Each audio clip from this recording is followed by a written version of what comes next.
ವಿಪರೀತ ಮಳೆಯಿಂದಾಗಿ ಉತ್ತರ ಕನ್ನಡ ಜಿಲ್ಲೆಯ ಶಿರೂರಿನಲ್ಲಿ ಗುಡ್ಡ ಕುಸಿತ ಆಯಿತು. ಈ ಪ್ರಕರಣಕ್ಕೆ ಸಂಬಂಧಪಟ್ಟಂತೆ ಕಾರ್ಯಾಚರಣೆ ನಡೀತಲೇ ಇದೆ. 7ನೇ ದಿನ ಇದು ಶಿರೂರಿನಲ್ಲಿ ಕಾರ್ಯಾಚರಣೆ ನಡೀತದೆ. ನಿನ್ನೆಯಿಂದ ಮಿಲಿಟರಿ ತಂಡ ಆಪರೇಷನ್ಗಿಳಿದಿದೆ. ಬೆಳಗಾವಿಯಿಂದ ಮರಾಠಾ ಲೈಟ್ ಇನ್ಫೆಂಟ್ರಿ ಆಗಮಿಸಿದೆ. 3 ಟ್ರಕ್ಗಳಲ್ಲಿ 30ರಿಂದ 50 ಇನ್ಫೆಂಟ್ರಿ ಸೈನಿಕರ ಆಗಮನವಾಗಿದೆ. ವಿಶೇಷ ಕಾರ್ಯಾಚರಣೆಯನ್ನು ನಡೆಸ್ತಾ ಇದೆ ಈ ತಂಡ.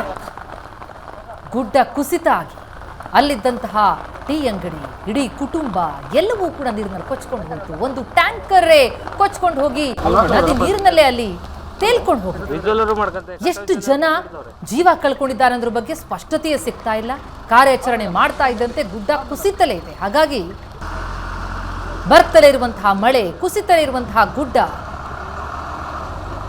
ಕಾರ್ಯಾಚರಣೆಗೆ ಬಹಳ ದೊಡ್ಡ ತೊಡಕಾಗಿತ್ತು. ಈಗ ಮಿಲಿಟರಿ ಸಾಥ್ ಸಿಕ್ಕಿದೆ. ನಿನ್ನೆಯಿಂದ ಮಿಲಿಟರಿ ತಂಡ ಆಪರೇಷನ್ ನಡೆಸ್ತಾ ಇರೋದು.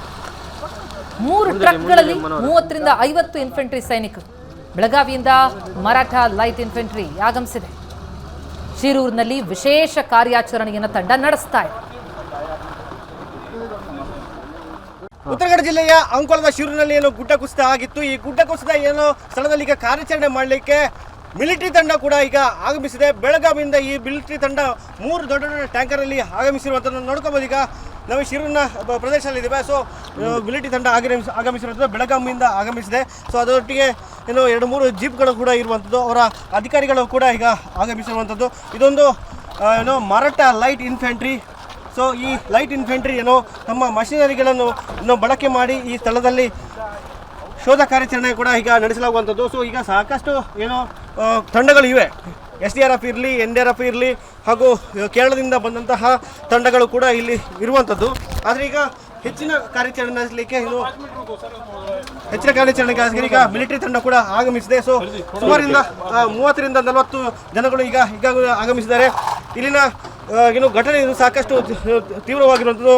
ಪ್ರಧಾನಮಂತ್ರಿ ಕಚೇರಿಯ ಸೂಚನೆ ಮೇರೆಗೆ ಈಗ ಮಿಲಿಟರಿ ತಂಡ ಆಗಮಿಸಿದೆ. ಈ ಗುಡ್ಡ ಪ್ರದೇಶದಲ್ಲಿ ಇನ್ನೂ ಕೂಡ ಮೃತದೇಹಗಳ ಶೋಧ ಕಾರ್ಯಾಚರಣೆ ನಡೆಯಲಿಕ್ಕೆ ಇರುವಂಥದ್ದು.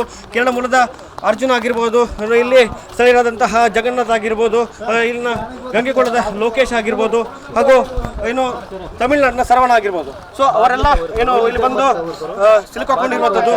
ಸೊ ಜೋಡಿದ ಜಗನ್ಪೇಟೆಯಿಂದ ಕೇರಳಕ್ಕೆ ತೆರಳಿದ್ದಂತಹ ಟಿಪ್ಪರ್ ಲಾರಿ ಚಾಲಕ ಅರ್ಜುನ್ ಕೂಡ ಇಲ್ಲಿ ಸಿಕ್ಕಾಕೊಂಡಿದ್ದಾರೆ. ಸೊ ಅವರೆಲ್ಲ ಹುಡುಕಾಟ ಶೋಧ ಕಾರ್ಯಾಚರಣೆ ಇನ್ನೂ ಕೂಡ ನಡೀತಾ ಇದೆ. ಸೊ ಹೆಚ್ಚಿನ ಶೋಧ ಕಾರ್ಯಾಚರಣೆಗಾಗಿ ಈಗ ಮಿಲಿಟರಿ ತಂಡ ಕೂಡ ಆಗಮಿಸಿದೆ.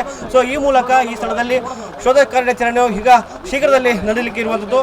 ಜಿಲ್ಲಾಡಳಿತ ಕೂಡ ಈ ಹಿಂದೆ ನೌಕಾನೆಲೆಯಿಂದ ಸಹಾಯ ಕೂಡ ಪಡೆದಿತ್ತು. ಈಗ ಮಿಲಿಟರಿ ಬಂದು ಈ ಶೋಧ ಕಾರ್ಯಾಚರಣೆ ಮುಂದುವರಿಸಲಿಕ್ಕಿದೆ. ಕ್ಯಾಮರಾ ಗಿರೀಶ್ ನಾಯ್ಕ್ ಜೊತೆ ಬರ್ತಾರೆ ಕರ್ನಾಟಕ ಏಷ್ಯಾನೆಟ್ ಸುವರ್ಣ ನ್ಯೂಸ್ ಕಾರವಾರ.